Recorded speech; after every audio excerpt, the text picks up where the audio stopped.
तर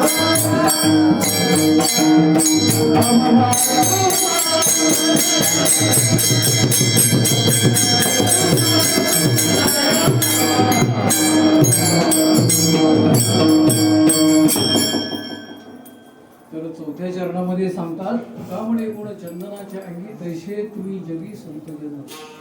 संत हो तुम्ही कसे आहात?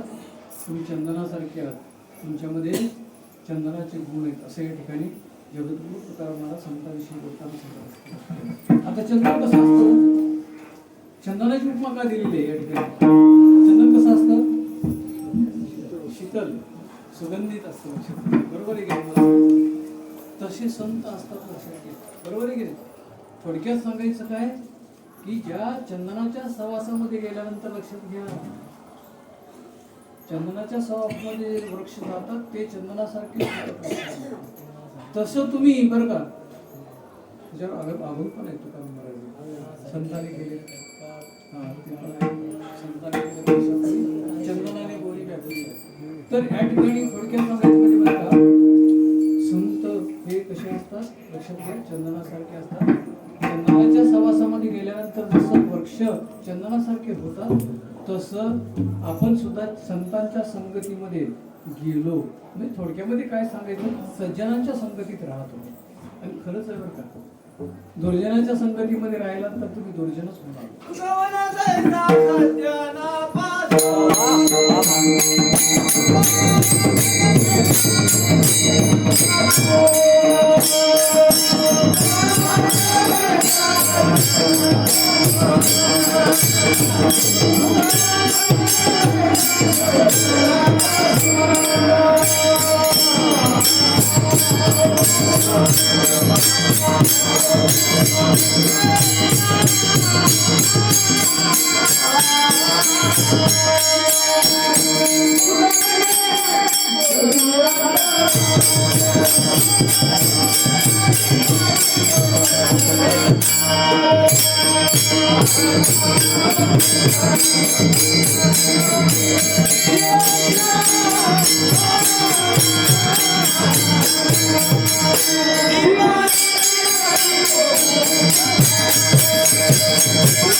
म्हणून या ठिकाणी संतांच्या सहवासामध्ये सज्जनांच्या सहवासामध्ये राहिलं पाहिजे. आणि दुर्जनाच्या संगतीमध्ये राहिलं तर काय होईल, तुम्ही सुद्धा दुर्जन वाईट म्हणूच लागणार शरीरात. म्हणून या ठिकाणी माणसानं नेहमी बरं का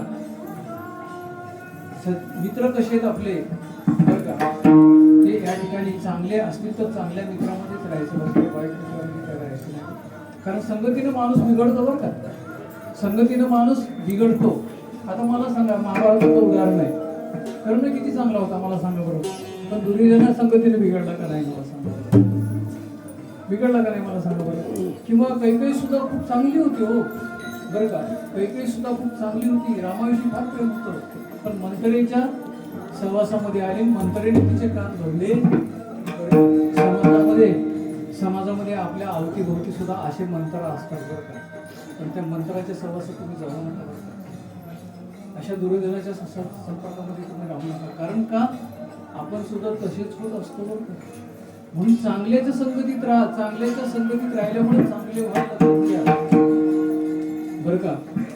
जोपर्यंत तुम्ही चांगल्याच्या संगतीत राहत नाही तुमच्यामध्ये या ठिकाणी दुर्गुण असणार, बरोबर आहे की नाही. आता उदाहरण आपल्याला सांगता वाल्मिकी ऋषी ज्यांनी रामायण घडण्याआधी रामायण लिहिलं तो कोण होता हो मला सांगा बरं. अगोदरचा लुटारू होता बरं का. कोण होता तो? लुटारू होता. पट्ट्यांच्या पुढं पंढरपूरला जाताना आमच्या इकडं जेजुरीच्या पुढे गेले की वाघा नाव सगळं जंगल होतं लक्षात घ्या. तो काय करायचा की जंगलामधून कोणी आलं की त्याच्या पैसे काढून घ्यायचं, त्या लुटायचा, प्रसंगी मारायचा सुद्धा पण करायचं, कारण समजत असं शिवत. पण ज्या वेळेला नारद मुनी आले आणि नारद मुनीने त्यांनी अडवलं आणि नारद मुनीला त्यांनी विचारलं काय असेल ते काढ. ते म्हणले अरे काय नाही म्हणले जे असेल ते काढायला तर मारीन. ठीक आहे म्हणले काय हरकत नाही, मला मार म्हणले तू, पण मारण्याच्या आधी म्हणले तू जे करतोस ते चांगलं आहे का फक्त विचार, तुझ्या मनाला विचार. नाही म्हणलं माझ्या आई वडिलांसाठी करतो, माझ्या भावासाठी करतो, माझ्या पत्नीसाठी करतो, माझ्या मुलासाठी करतो. ज्याच्यासाठी करतोस ते तुला साथीदार आहेत का हे विचारून ये. तुझ्या पापामध्ये ते भागीदार आहेत का? आणि वाल्मिकी ह्याला नारदाला या ठिकाणी नारद ऋषीला त्यांनी झाडाला बांधून ठेवलं, लक्षात घ्या. आणि घरी गेला, वडिलाला विचारलं. हे वडील म्हणले नाही, तुझं कर्तव्य तू करतोस. काय तू पण तशीच म्हणाली, सगळे तसेच म्हणाले, लक्षात घ्या बरं का. आणि मग त्याच्यामध्ये पश्चाताप झाला, लक्षात, त्याच्यामध्ये बदल झाला आणि तो आला आणि नारद मुनीचे पाय धरले, लक्षात घ्या. आणि पाय धरल्यानंतर नारद मुनीला शरण गेला. त्याच्यावर उपाय काय म्हणला, आतापर्यंत झाले, पण आता एक काम कर म्हणले, फक्त राम राम नाम. त्याला राम तरी कुठं नाव घेता येतो, सगळं मारणार आला, मारा मारा मारा म्हणणार, मारा मारा म्हणणार. पण हे म्हणता म्हणता राम हे त्याच्या मुखात नाव आलं, लक्षात घ्या. आणि ते सगळं केलं त्यांनी मनापासून केलं बरं का, मनापासून बदलला. मनामुळे बदलला, नारद ऋषीमुळे बदलला, लक्षात घ्या. तसं आपण सुद्धा लक्षात घ्या की आपण चांगल्याच्या संगतीमध्ये राहा बरं का. निंदा करणारे, काहीतरी सांगणारे, काहीतरी भरवणारे असे फार लोक असतात, लक्षात घ्या. कधी चुकून सुद्धा जाऊ नका, लक्षात घ्या. तर या ठिकाणी तुकाराम महाराजांना काय सांगायचंय, संत कसे असतात, संतांच्या सहवासामध्ये तुम्ही गेला तर तुमच्या जीवनाचे कल्याण होईल. ज्यासाठी तुमचा जन्म आहे तो जन्म सफल होईल, लक्षात घ्या. म्हणून या ठिकाणी जगद्गुरु संत तुकाराम महाराज सांगतात, का म्हणे गुण चंदनाचे अंगी ऐसे तुम्ही जगी संत जन. बरं का, संत कसे असतात, चंदनासारखे असतात. चंदनाच्या सहवासामध्ये जे वृक्ष जातात तर ते चंदनासारखे सुवासित होतात, चंदनाचे गुण त्याच्या अंगी येत असतात. तसं संतांच्या सहवासामध्ये आपण राहिलं तर आपण सुद्धा संतांसारखे होऊ, चांगली व्यक्ती, चांगला माणूस त्या ठिकाणी होऊ शकतो. तर अशा प्रकारे त्या ठिकाणी संताविषयीचं महात्म्य या अभंगातून व्यक्त केले. थोडक्यात सांगायचं म्हणजे या ठिकाणी की तुकाराम महाराजांनी संतांना मायबापाची उपमा दिलेली. मायबाप कसे असतात, तसे सर्व असतात, ते कसे असतात, आपल्याला कृपा करत असतात बरं का. आणि आपल्याला सुख कसं मिळेल, चांगलं सुख कसं मिळेल, पारमार्थिक सुख मिळेल, शाश्वत सुख कसं मिळेल याचा विचार या ठिकाणी सांगतात. भक्ती कशी करावी सांगतात बरं का. आणि आपण कसं वागावं, म्हणजे आपला धर्म काय हे या ठिकाणी सांगत असतात. अशा पद्धतीनं वाढावया सुख भक्तिभाव विठोबाचे. म्हणून या ठिकाणी आपण काय करायचं, या अभंगामध्ये सांगितलेलं आहे, संतांचं जे महात्म्य सांगितलेलं आहे. का सांगितलेलं आहे तर आपण सुद्धा तसंच वागलं पाहिजे. तुमच्यामध्ये सुद्धा तो त्या ठिकाणी बदल झाला पाहिजे. तुम्ही सुद्धा संत होऊ शकता असं काही नाही, लक्षात घ्या बरं का. आपल्यातले विकार काढून टाकले, भगवंताचं चिंतन केलं, नामस्मरण केलं, तुम्ही सुद्धा संत होऊ शकता. संत म्हणजे काय, लक्षात घ्या. संतांमध्ये सामान्य माणसामध्ये हाच फरक आहे, लक्षात घ्या बरं का. पण आपण काय करतो, या ठिकाणी कोणालाही कीर्तन करायला लागलं की त्याला आपण संत म्हणतो. कीर्तनकार संत नाही. आता पुराण सांगणारा ते नाही, लक्षात घ्या. करिता कवित संत पुराण वगैरे वगैरे ते नव्हती ते संत, करिता कवित नव्हती संत, करिता कीर्तन. बरोबर आहे की नाही, मला सांगा बरं.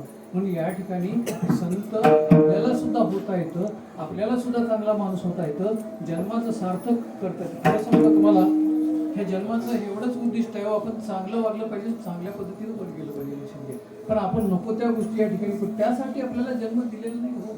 आता तरी पुढे हाची उपदेश नका करू नाच्या आयुष्याचा, सकाळच्या पाया माझे दंड होता, आपुलाले चित्त शुद्ध करा. चित्त शुद्ध करायला सांगितलं, कोणी सांगितलं? जगद्गुरु तुकाराम महाराजांनी सांगितलं. आपलं चित्त कसं आहे मला सांगा बरं. तुम्ही डोकावून पाहिलं तर तुम्हाला कळेल, सगळा कचरा आहे लक्षात घ्यायच्यामध्ये. वाईटच विचार सगळे नसते, चांगले विचार नाही. काम, क्रोध, मद, मोह, लोभ, मोह हे सगळे विचार आपल्यामध्ये येत लक्षात घ्या. जोपर्यंत तुम्ही काढून टाकणार नाही आणि देवाचं चिंतन करणार नाही तरी तुमचा जो उद्देश आहे तो जीवनाचा साध्य होणार नाही, लक्षात घ्या. म्हणून माणसाने जन्माला आल्यानंतर की जाताना आपल्याला या ठिकाणी असं जाता पाहिजे, लक्षात घ्या. देवाचं नाव घेत घेत जीवनाचं सार्थक झालं पाहिजे. थोडक्यामध्ये अशा पद्धतीनं मला जे जमलं, झालेली सेवा या ठिकाणी पांडुरंगाच्या माऊलीच्या चरणी या ठिकाणी अर्पण करतो, संतांच्या चरणी अर्पण करतो. आणि सगळे टाळकरी, विनेकरी, मृदंगाचार्य, विनेकरी आपण सगळ्याला मी या ठिकाणी झालेली सेवा तुमच्या चरणाला अर्पण करतो. आणि इथंच थांबतो. ज्ञानेश्वर